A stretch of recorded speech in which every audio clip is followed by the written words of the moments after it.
It's burning hot. I want to put the people behind it. All right. Hello, everybody.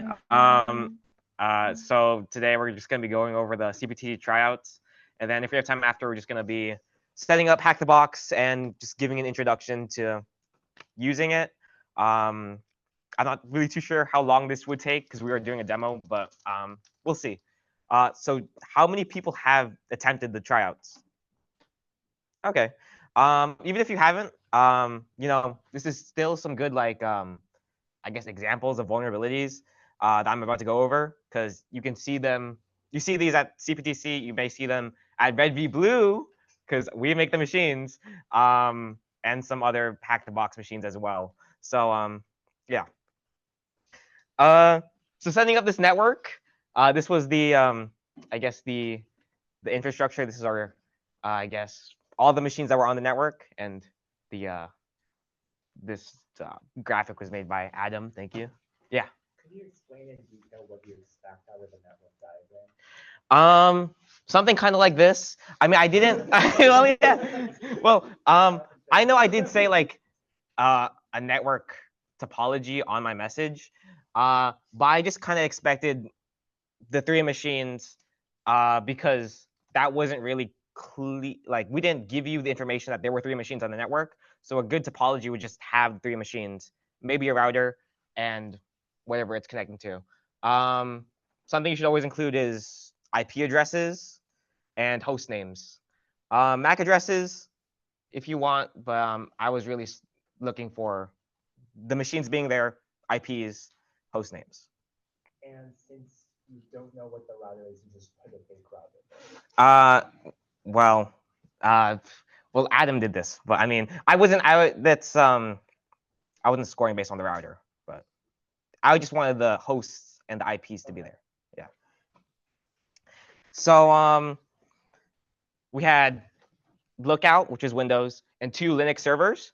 And I think I'll go over the Linux machines first. So the Park was based off, regular show. And I'll just go over some just pen testing over this machine and just giving you guys the solutions to this machine. First thing I would do if you're given access, and let me just make sure I'm connected. Okay, good. I would nmap the IPs.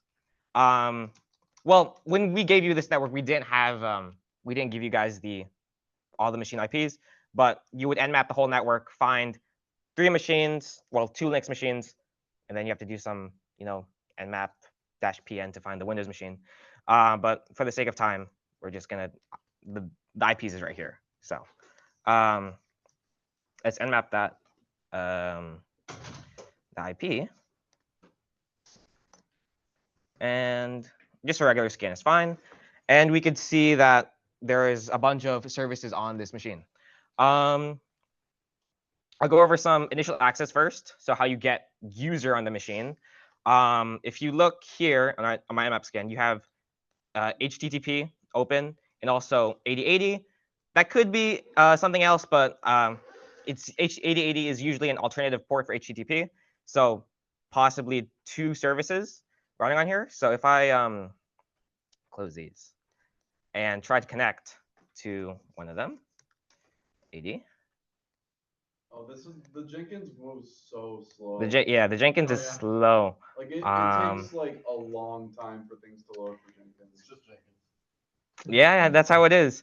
And as you can see, we are just given the Jenkins home menu. Usually, when you are setting up Jenkins, you're actually supposed to get an authentication screen. So if you see the home menu right when you log in and you didn't authenticate, that's kind of bad because Jenkins has this feature where you can, go to Manage Jenkins, and you can, once it loads, you can scroll down to a script console, and this will let you execute any arbitrary script because Jenkins needs that for some reason. Yeah, you're right, but it's like, man, it makes our lives a lot easier, right? So if we can execute any arbitrary command, and we know that it can execute any groovy command, we have we can create a shell on the machine and have it connect back to us. Oh, well, grab shells. So having a shell, creating a shell and having it connect back to us is called a reverse shell. And there is this website that allows you to create reverse shells quite easily. And well, right here, you could see there's a bunch for bash. So if you're able to execute bash commands, you can connect back to your machine or my Kali machine. But right now, our script console executes Groovy. So I'm going to look up Groovy. And there is a Groovy reverse shell for us. And let me just make sure that my IP is correct. So we want to connect back to my IP, which is 16.16.3. And I have that in my IP and then my port. And then I want to listen on 9001. So what this reverse shell script is going to do is, again, spawn a shell and then connect to my machine on port 9001, which is why I'm listening on 9001 with this command. And then if I just copy, paste, and then I run,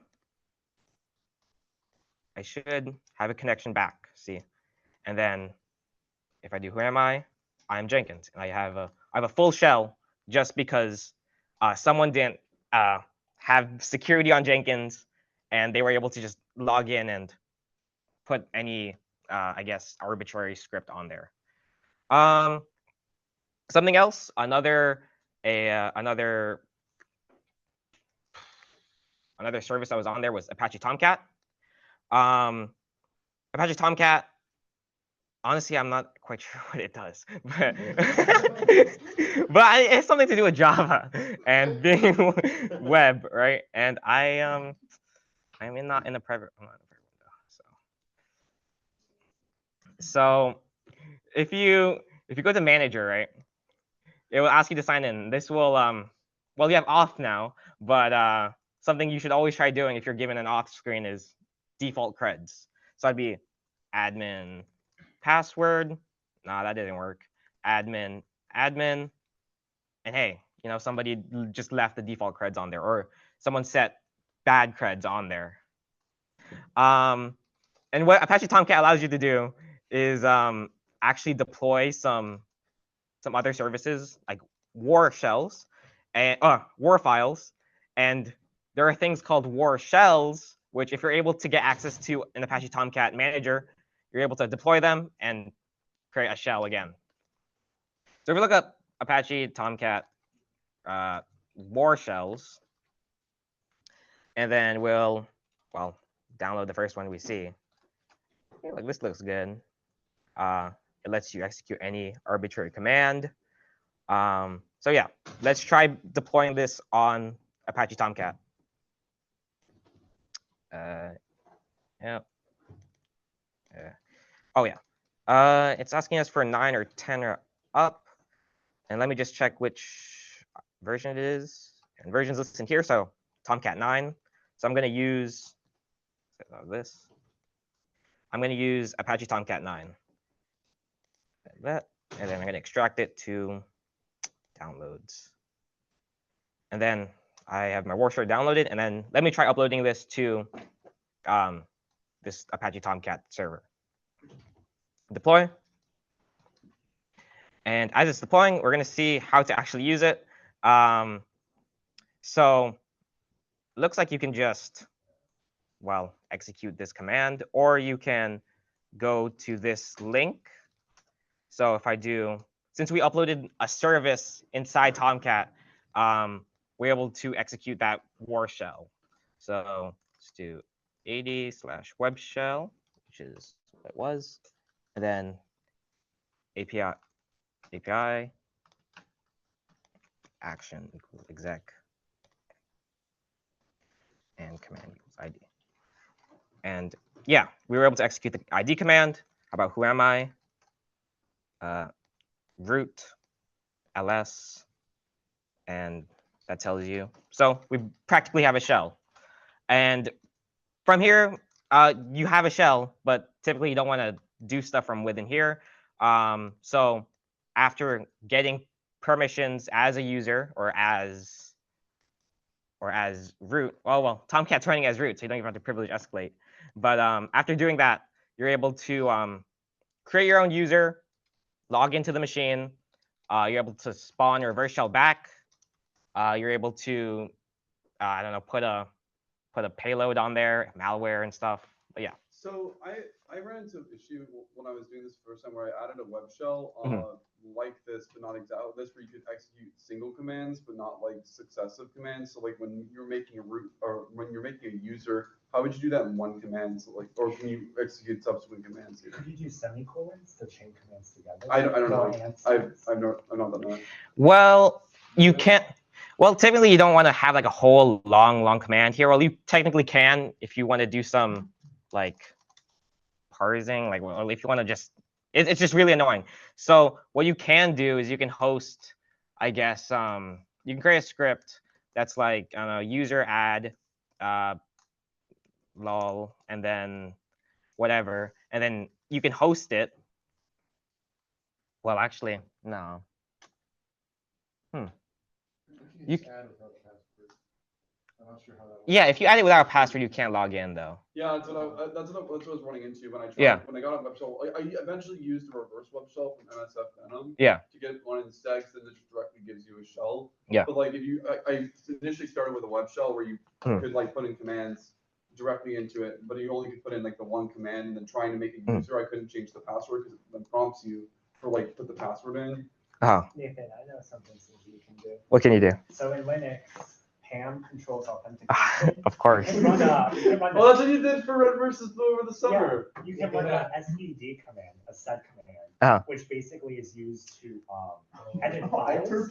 That's so what I'm going to do is I'm going to run a command that edits the PAM config. So when it PAM deny, anytime you log in and fail, it calls this module called PAM deny. And anytime it's successful, it calls PAM accept. Oh. No, sorry, PAM permit. So what I would do is I would just run a command that gets every time PAM deny shows up and replaces that with PAM permit. So now no matter what you do, you're guaranteed to log in. So you can log in as any user with any password. I'm gonna ask you. Only if you're root, yeah.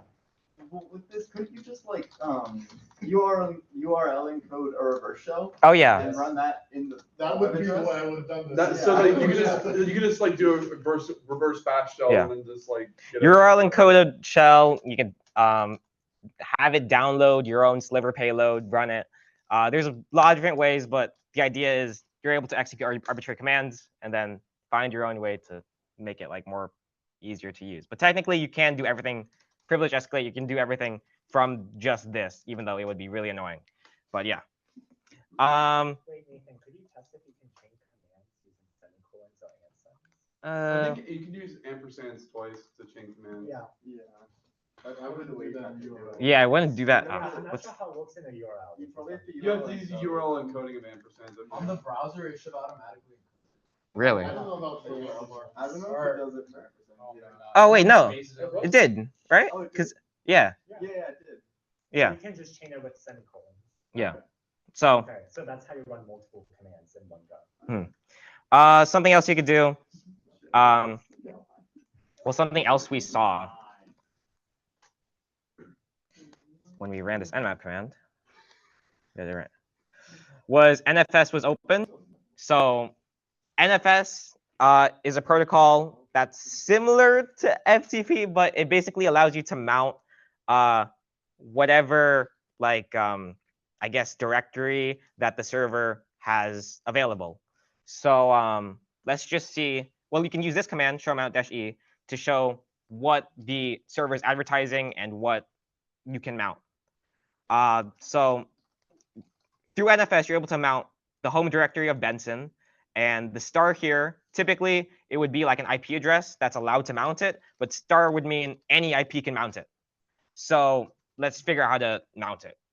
So you would do sudo mount -t NFS for -t for NFS, specify the IP, specify the export, and specify where you want it. So I'm going to put in /mount. And then if I check in /mount, this looks like a home directory for that server. And well, if we look at like what the things are in here, there's nothing. Well, there's actually a lot of things if you do -al, which are hidden files. And the most important thing you can do if you have access to someone's root home directory is you can put SSH key into their, well, to log in. So if you go do cd/.ssh, you can see all the keys or people that are authorized to access this machine. And if we put ourselves in there, we're able to SSH just as easily. So let me do that. And then this is my own SSH key that I generated. Well, public key. And then I can just put it into authorized keys. And then I'm able to SSH into the machine. And we knew beforehand that when we had mounted, we had saw that we were mounting home Benson. So we're probably going to log into Benson. So let me just do that. They renamed their home directory. Yeah. Let's say rename their home directory. And we were able to just SSH without password because the key, we just use the key. So now I have SSH permissions by just adding my own key into their home directory. So now we have user. We also had root from Tomcat because honestly, I was trying to, when I was making the machine, I was trying to get Tomcat to be on user, but it didn't like it. So if you weren't able to pwn Tomcat, you can also privilege escalate through something called Polkit. And the way you would figure that out is there's this tool called linpies, and that it's just a script that someone really smart made to just show you all the possible ways you can privilege escalate from user to root to whatever higher permissions there are. So I can just download that. Well, I'm going to copy the link and then download it to the machine. And then, oh yeah, Terrible. Why would you do that? you would not want to run linpeas through here. So if you run linpeas, and this may take a while, it gives you a lot of information, and I'm kind of just waiting for it to give me the thing it wants, really. See at the top. Well, okay, well, I'll go over this one first. But the legend is red/yellow is really the thing you should be paying attention to because that is likely a path you can get to being root. Red, something you should look into. And then you kind of look at these when you're desperate. Yeah, but for this, it should pop up at some point at the end of this, right? Come on. Oh, yeah. So we have a red/yellow. It's really clear. And it's vulnerable to CVE 2021-3560. Let's look that up. And, oh, it's a Polkit vulnerability that's 7.8 high. So if I saw this, I would look up the CVE and I would type in proof of concept for a proof of concept GitHub for, come on, give me a repo. DB has one. Oh yeah, exploit DB as well. Exploit DB also has a lot of cool stuff. Yeah, totally. Oh my god. I guess it comes up as Polkit or something like that when I found it on exploit DB. Polkit. Yeah, okay. Yeah, and it shows us the CVE is the same. So, which was, right, 2021-3560. So exploit DB just has a bunch of like proof of concept or like exploit payloads that you could use against vulnerable I guess services and stuff. So we're gonna try using that. Copy the link, download it to the machine, and then go away. And then download that. And then what does it run? It's just a bash script. So if I make it into a sh and then I add executable permissions, then I run it. Oh, that one breaks. No, it's because the bin bash isn't at the top. So you have to fix the payload because these are like annoys you. 501, run it. Oh no. Oh wait, okay, because this one breaks because this was written, I guess, in Windows. So there is invisible characters here that Unix doesn't like. So you have to do DOS to Unix 501. So now it's in Unix format, and now you can run it hopefully. Yeah, they wrote it in Notepad, and then there's like invisible characters at the end of like every Windows like. Yeah, so carriage returns in. /r/d or something like that. Yeah, /r/n, I think. /r/n. So in Linux, a new line would be /n or \n, and Windows it's \r\n, and that ruins a lot of the scripts. Also, Mac is completely different as well for some of their note. They added a third one in there. Ah, wow. Like there's across multiple OS editors, there's like multiple junk like goes wrong. That's great. That's honestly, yeah. So we run it, and then new user hacked with the ID of 1004. Run su-hacked, and then I believe the password was just. What was the password? Oh, the password was just password. So yeah, password, and then a, and then sudo su, and then oops, hold up, I typed it in wrong. Oh, come on. Sorry, try again. Okay, yeah. After typing in the password correctly, you get root, and this basically exploits Polkit and their bad code from a while back to basically create a new user that has sudo permissions. So yeah, if you want to get into the details of how it works, you can look at this payload, and also you can look at the I guess the GitHub alert thing or something. So yeah. Other than that, I'm pretty sure it shows up in linpeas, but I cleared linpeas and I don't want to run it again. But if you're back in Benson and you don't have root permissions, you're able to see Etsy Shadow because I just made Etsy Shadow readable, and I'm pretty sure that shows up in linpeas. Yeah. Okay, good. And you can see readable by the owner, group, everybody. So yeah, and then after that, you can get the root hash. Yeah, use John the Ripper, use hashcat, use whatever thing you use, and after you can crack the hash. And I'm not gonna run it on here because my PC is kind of slow. But the password is just root. So hash. If you do root. Yeah. Yeah, no. So if you do su root and then the password just root, if you crack the hash, you'll be able to see it. It should be like on RockU. You could also just brute force it because it's 4 characters. So yeah, no, but you should try RockU first. Yeah, and I think that's about. Oh well, I also kept a note on here. Wasn't this also vulnerable to PwnKit? This was also vulnerable to PwnKit, which is a different CVE that I did not intend. But it turns out if you're vulnerable to PwnKit, you're very likely to be vulnerable to PwnKit. Yeah. Which is a different CVE that also leverages Polkit, which is the authentication mechanism for Linux. So yeah. If you look at /home, then you do tree.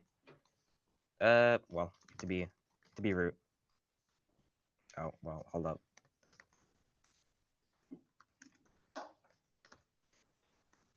If you tree, something you should always do is just after you pwn a machine or anytime you get access to a machine at all. Okay. You should just try looking around, be curious, find things that can be used to, like I guess spread across the network some information.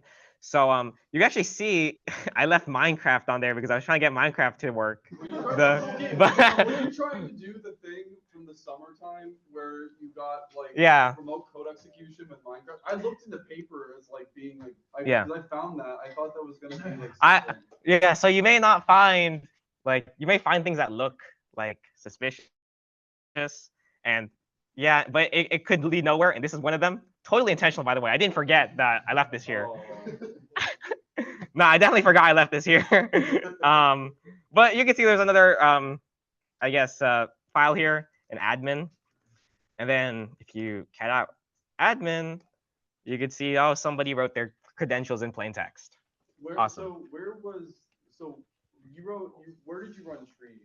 I ran it in home Okay. just because I kind of Got it. Okay. Then you just found Ryder, because okay, that's where Ryder's credentials were stored. Yeah. Okay. Awesome. Leave any bad history files? I did not leave any okay, something you should always also do, right, is check the bash history. This time, this time I left it to devnull. I linked it to devnull, but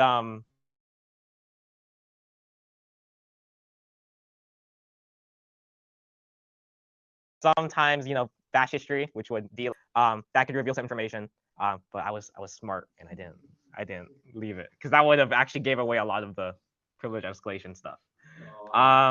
Okay. After that, there's also the other machine, which is I forgot to go over. This is a CentOS 8 machine, and getting oh my god, I just have to complain real quick. Getting getting it to work, even though it's end of life, and just downloading the packages for it, it sucks. So don't use CentOS 8 because it's dead. It's end of life. Speaking of dead operating systems, Ubuntu 14, which is I'm surprised you got that working. yeah, Ubuntu 14 is from more than 10 years ago, and it uses a really cool. I'll actually show it to you after I. Oh, let me nmap the 172.26. 75.177. Okay, so we can see there's a bunch more services, different services. Something I just want to show you real quick is VNC. So VNC is kind of like remote desktop. You're able to connect graphically to the machine. So if I run Remina, which is a client that can connect to VNC, we could try connecting to that. 26.75.167, D900. If I connect to the thing, it just gives me the graphical user interface with no authentication whatsoever. Problem detected. Oh, no. Yeah. Well, that's what happens when you have old operating systems. And look how old this GUI is. Man, this is That is old. I like it. This is kind of cool. I if only You can still have it. no, I'm pretty sure development stopped. You get it off archive.org or would you get it? No, this was oh wait, no, I did get off archive.org. Archive.org, Yeah. best website for old ass distros. Yeah, so I downloaded this off archive.org. So yeah. Other than that, right? We'll go over the initial access. You can see here from Nmap, there is a weird port other than HTTP, FTP, SSH, VNC. Those are normal, but 4444, and it's saying, we have the service Kerberos, or Kerberos. Oh, yeah, my fault. Yeah, Kerberos. Yeah, Kerberos on Linux. So yeah, why is that there? It definitely could be there, but I really don't think so because Kerberos on Linux, kind of strange. So let me just try to make sure it is what it says it is, and it's probably not. But I can do that by directly connecting to the service with netcat, which is just connects to it and then directly. So if we do that to that port, which is 4444, you say, hey, it's not Kerberos. It was it's this custom shell. And you're able to run awk.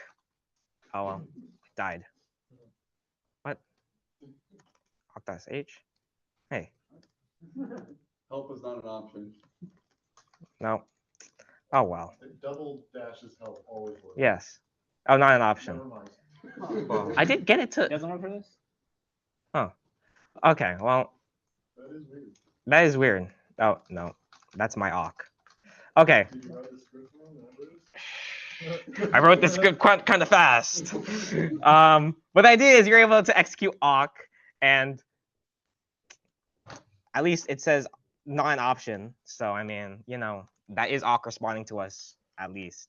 Yeah, but you could have parsed it. Yeah, I probably parsed the arguments wrong. But the idea is, if you go to, there's this resource called GTFO bins, Oh. and this has a bunch of just resources to like, if your binaries or whatever tools are configured in bad ways, usually by administrators to make their lives easier. It also makes our lives easier because some of these things can get you a shell. So, for example, right here, this is an example of we're given a shell, but we're only able to execute awk specifically. So we want to be able to, I guess, well, if we look up awk right here, we're given a shell. If we're able to execute awk, we're able to break out of that because awk gives you a lot of like permissions and gives you a lot of like leeway into what you can do. So if you do awk this, it will, you know, because awk is kind of its own programming language, you can just run bin.sh off awk. So yeah, let me do that. And yeah, we get a shell. And also I wrote this script kind of even more vulnerable because I really only checked the first 3 letters. So you're also able to do this. Just awk and then, you know. You start with a space. What? Does it work? Yeah. Wait, what? You start with a space, so then you check the first 3 characters. I only checked the first 3 characters. Oh, wait, hold on. Oh, I guess. Well, I guess first 3. Oh, yeah, I would- Oh, wait. Yeah, no, only awk is allowed. So yeah, that's how you break out of like restricted shells. VNC, we went over that, and FTP. FTP. So if we nmap again, because I keep clearing it. FTP is open. So the one thing you should know about FTP is, usually you need credentials, but sometimes administrators configure it so that you're able to access FTP anonymously, or well, with this anonymous account. So if we do FTP anonymous at 132.26.25.167, it's going to ask you for a password, but the thing about anonymous login is you could just enter any password, login. But of course, FTP has to be configured to allow anonymous login.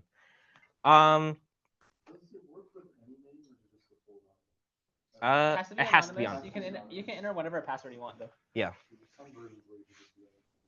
Oh, really? Okay. So, well, we're in a. If you do ls, you can see all the things that we have access to, and we have a directory called HTML. If we look what's inside HTML, we're able to see, hey, there's 3 like things here. Well, okay. Well, let's download node.txt with the get, and then we need to cat it out. So, oh, cool. Patrick listed their credentials again in plain text. So you could log in via that way. And also, let's see what the other node is.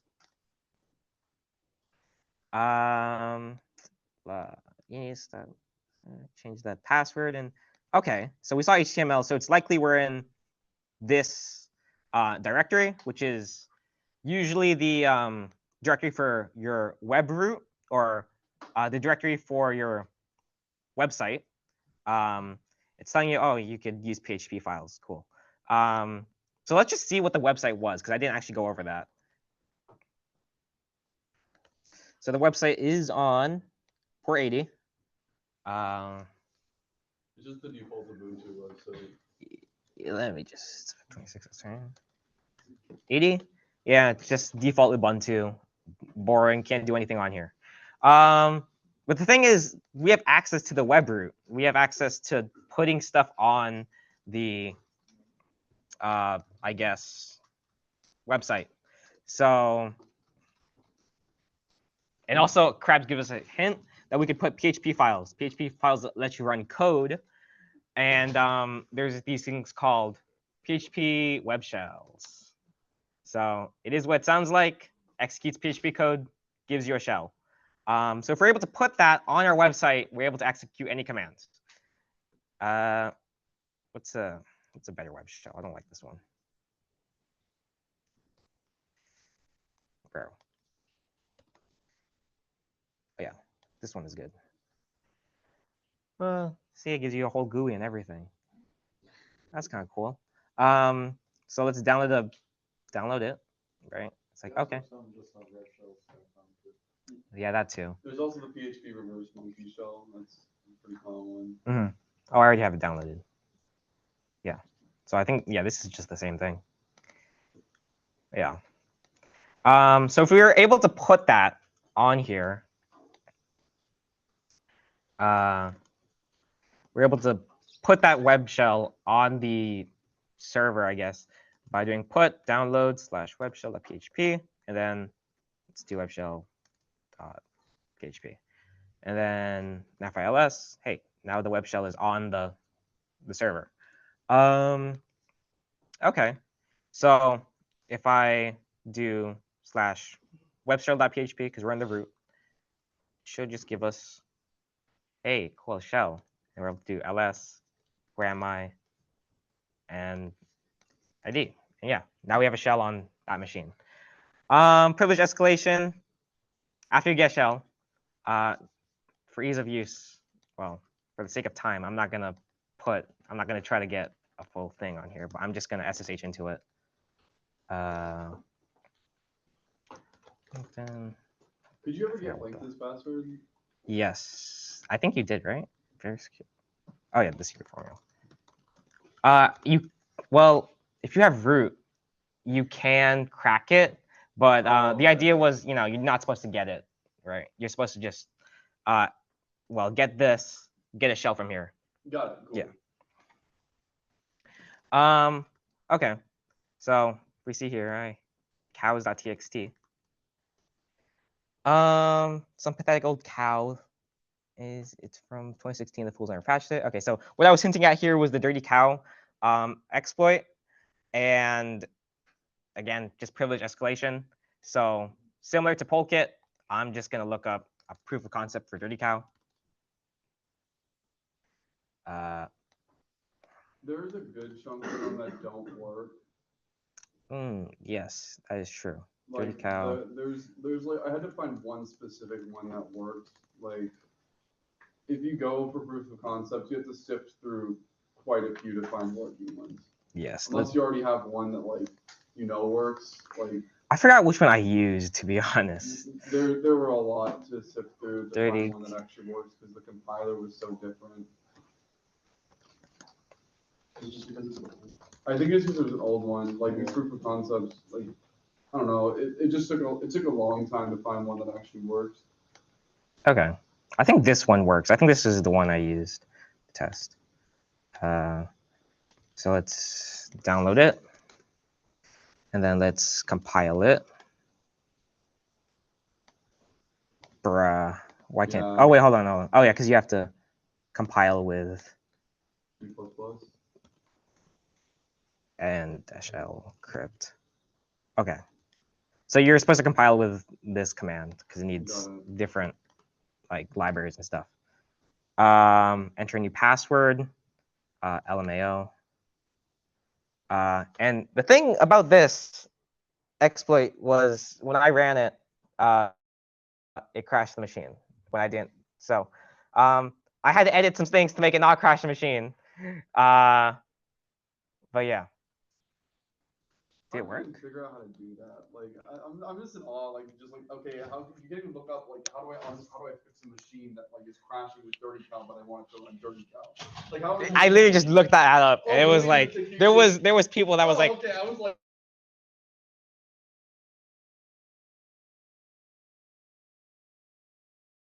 Trying to figure that out on your own would be miserable. How do you make it took advantage of a file system, I guess. Copy on write. Yeah, copy on write. And then when it writes back to the file system, Dirty Cow, the exploit would like F up everything. And then when the kernel would go to write to the file system again, it would crash because Dirty Cow effed everything up. So yeah, I disabled that. And then let's see, did it work? Oh, LMAO. Oh, okay. So it did work. Sure, root backwards. How? Yeah. Oh, well. Where am I? Oh, well, let's do ID. Yeah, so I'm ID 0, so I'm able to do anything. Cool. Perl. This was also, you could also see this on linps, but for the sake of time, let me just do user bin Perl. And that has set UID. And then Perl on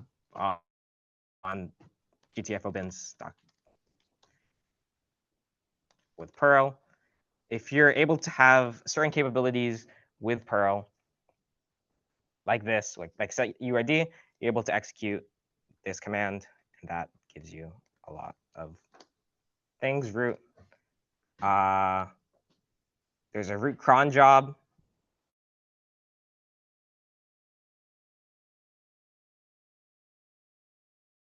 It looks like I'm running out of time, but Yeah, I'm ready script, right? yes. So if you look at cron tab, oh well, if you go to etc cron tab, these are I guess programs that run at specified times, and this is just a feature in Linux that you could use to administer, well, whatever you want. Something I added was this script was I'm ready, and this runs as root. The problem was if you go to that script and then you ls-la, this is readable, writable by everybody. So the idea is you can edit the script, and then Linux as root would run that script. So if you edit it and then to like, I don't know, spawn another reverse shell back to you, it'd give you the reverse shell as root. And oh yeah, Vim was also Yeah, Vim was for those escalation version. unable to initialize policy plugin. What? I think. You gotta have a username and root. Did you sudo dash? No, I'm just trying to list like the. Hold on. Maybe you can specify the user, tag you, and then plankton. Wait. I don't think so. Like tag you, plankton. Sudo-l should I work. don't know. Did you? I think I think Dirty Car broke it. Oh, But insane. you're able to do sudo vim. Okay. How did she? Dirty Car broke sudo. Well, Root broke. yeah. Wait, cat out password. I would've Yeah. seen it still there. Well, no, it got renamed to Tor, right? No, I mean, Yeah, okay. yeah. It became tour. So there's no root user. Oh yeah. Oh yeah, you can copy the old Etsy password back. It was Patrick. Oh. It's Etsy password back, I believe. I always said etc. I don't know why. etc. I think it does stand for etc. Oh wait, hold on. Oh yeah, you can't assume it. Okay, well the idea is. Dirty You're- Cow. Okay. Okay, I guess I can't demo it, but it's just another GTFO bins you look Yeah. at, you know. But yeah, that was it. Oh yeah, also, again, if you look at home and then you do tree, oh, you don't have tree, but if you do ls star, you're able to see, hey, someone has a old ID RSA that is, I believe, completely world readable. Yeah. Sure. And then, oh, it's a private key. So you could actually use this to, well, to relog into the machine. Or you could also use this to move to the other machine, because I also have admin on here, on the other machine, the CentOS one. So yeah. But yeah, that was about it for the Linux vulns. There was a lot. Yeah. So, I'm not sure. For the Windows machine, I'm going to hand it off to Yuliang, because he knows a lot more about that one. All right. I guess should I take the mic? You can put it on, or you can just leave it on the desk. All right. So I will. Do you want? Yeah, I'm gonna share screen. That would probably be easiest. Let's get this going. All right, I'm gonna try to keep this brief. Yeah, sorry, I took a lot. No, no worries. All right, so the Windows machine was based on Paw Patrol, who was also who conversed with you in the tryouts. Mayor Goodway from Paw Patrol. There were the intended vulnerabilities were zero logon, which a lot of people got. So good job with that. That instantly gives you domain credentials, and I'll demo it after I get through all the slides. So it's just so that I don't go over time. There was guest logon that was enabled, which means that you could just log in with the username guest and no password. It's a built-in feature of Windows for whatever reason, and sometimes it gets enabled because an organization might want a guest to log in at one point and they just forget to disable it. There was a weak password policy, which was also mentioned for a few people, which also quite a few people mentioned, and kind of together with that was that some accounts had weak passwords, which could have been brute forced, and there was also a weak permission structure that allowed for a privilege escalation.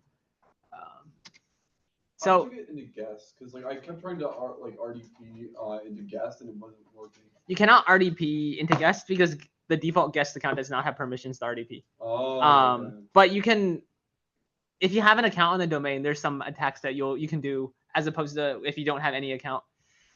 So this is the attack path. The diagram is not very intuitive because I made this in like 5 minutes. Sorry. But the start is where you start with like no credentials. There's a few things that you could have done from there. You could have accessed the guest password with no password.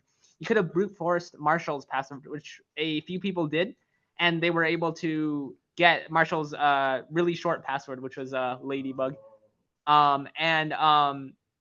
You could have also used zero logon to immediately escalate privilege to root.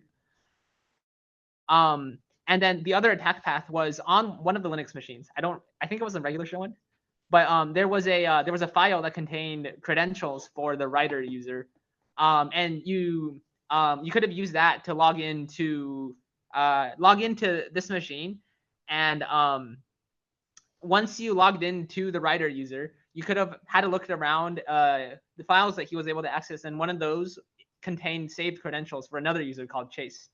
And from there, Chase was a member of a group that was a member of domain administrator. And then so in Windows, essentially how permissions work is that if you're a member of a group, you kind of just inherit the permissions of that group. So basically, as long as you got to Chase's as long as you got access as Chase, you had as much access as an administrator would. So yeah, that was the 2 attack paths in Windows. And there were also a few unintended vulnerabilities that came with this being such an old version of Windows. Some of it was found by a couple of you, so good job for that. NoPack was one of them. I think all versions of Windows before like mid 2021 have this vulnerability. It allows you to log in. I think it allows you to get administrative privileges from any low privilege credential by sending a Kerberos authentication packet without a pack, which is normally part of it. I don't have nearly enough time to get into Kerberos, but ask me if you have any questions. Print nightmare is another vulnerability in the print driver of Windows that could also allow escalation to root. And finally, there was no login allowed, so SMB credentials weren't actually verified, which means you could have literally entered any username and password, and you would have been able to see the shares on the Windows machine. For whatever reason, this is a group policy in Windows. I don't know in what circumstance you would want to do this, but it is a setting that can be configured, and it was configured. It was unintended because I didn't realize until people like had it on their reports that this image by default came with that came with that feature. I downloaded this image from some random website, so I guess don't trust images that you download from random websites. Unless you're making vulnerable machines. Yeah, unless you're making vulnerable machines. So yeah. There were a few vulnerabilities that not many people touched on, so I wanted to go over them especially. The first one is that the firewall on the machines was disabled. Now this usually isn't like this is kind of necessary for people to attack the machines, but it's still a vulnerability because it's usually good to have the firewall on so that only ports that should be let through are let through, and it's something that they look for when grading CPTC. Network level authentication was also disabled for RDP, and what that means is when you RDP'd, when you RDP'd or when you use like remote desktop to connect to the machine, you didn't have to enter any credentials, and it would pop up like a little window that asks you to log in. This just it increases the attack surface of the machine a little bit, and it's something that if you definitely should have it enabled. So that's another vulnerability that can be reported on. Windows Defender was disabled, which many exploits probably wouldn't have worked as well if it was enabled, but it's a vulnerability that should be reported on. It's probably the best antivirus for Windows, I would say, because Microsoft made it and Microsoft knows how Windows works. And finally, Windows automatic updates were disabled, which is what caused all these vulnerabilities in the first place. So, and what's my next slide? Is that it? That's it. I believe so. Okay, cool. So now I'm going to briefly, as quickly as I can, go through a demo of some of the vulnerabilities. I'll just demo the main one, zero logon. I got this repository from, if you just searched up zero logon proof of concept, you'll be able to find, it's the first link that pops up. And then I downloaded this repository, and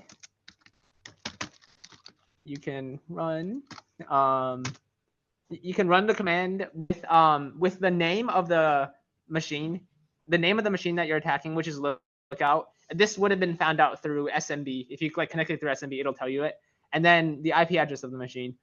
And it takes a varying amount of time because it's trying to I think it's trying to exploit some like cryptographic weakness. So it takes a little bit of guessing. So it can take a variable amount of time to finish.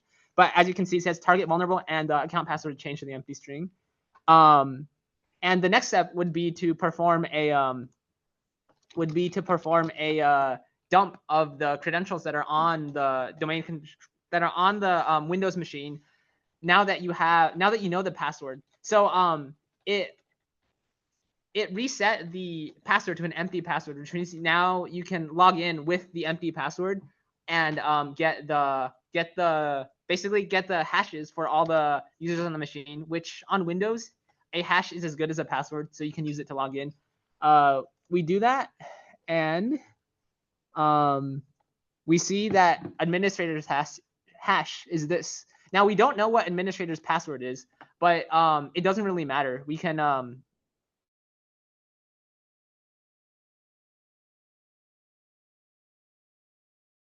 use this hash to log in with a by default called EvilWinRM, and EvilWinRM is just a way of you can kind of think of it like SSH for Windows. So it's just a way to log into a Windows machine and get a console. So after waiting a little bit, we get a console, and I guess just two more quick things that I wanted to go over was you can look up like how to check a firewall, but everything on Windows, even though it's easier through the GUI, you can still do it through the command line. So you can verify that the firewall is disabled, if it'll work. And you can also verify that Windows Defender is not enabled. So RDP didn't actually work because only one person can connect to RDP. Oh, okay, it didn't work. Isn't that Rocky? Yeah. Sorry? You can get Rocky's. It doesn't zero logon dump Rocky's password. You can dump anyone's password. I dumped administrators, but you can get Rocky. You can get literally anyone's password. You can drop this plain text password, not the hash. Oh yes. Rocky's password was stored in plain text, and that was another vulnerability that you could have mentioned. Where is it stored? I believe the option to store passwords in plain text was enabled, so I think you could just pull it out through that. That's an option in Windows. That is also an option. Why is that an option? In It is an Windows? option for compliance reasons because it used to be like years and years ago that you couldn't like export strong encryption to like other countries, and so they just say, well, we're not encrypting anything. So Why? Compatibility. well, it was compliance, and because Adapt or die at that point. and because it used to be the case that was the law, Microsoft doesn't want to break backwards compatibility because someone configured that like years ago, and like they want to be able to upgrade seamlessly, so it's still a feature in modern Windows. Something random might depend on that being a thing. Yeah, So yeah, if you exactly. change that, it might cause a cascading issues. Oh my god. But like that just feels like This one of is the why dumbest- technical debt is important to So yeah, that's all I have for Windows, but feel free to ask if you have any questions. So is that typical for the CPTC to put credentials in other machines to mix them together or not? Because like that is like I'm thinking for more of like a like what if you couldn't get into one machine? Like are they inherently separate or are they all mixed together? There's multiple attack paths for every single CPTC, and I guess no one's ever done it, but the goal is to find like all of them. And so likely one of the attack paths is there's credentials on another machine, but you shouldn't like even in this case with these machines, like you didn't have to rely on those. Like you were able to get root directly from Windows. But it's just another option for people that might not have been able to do it, or for like the sake of completeness. Like you're supposed to report on all the vulnerabilities. So if there's multiple attack paths, that's multiple ways for an attacker to get in. So there's multiple things that you should report on. Got it. Yeah. Yeah, that's about it for us, guys. It's 7 p.m. So you guys need to. I didn't realize how long this would take, but Get time experts to work. yeah. Yeah.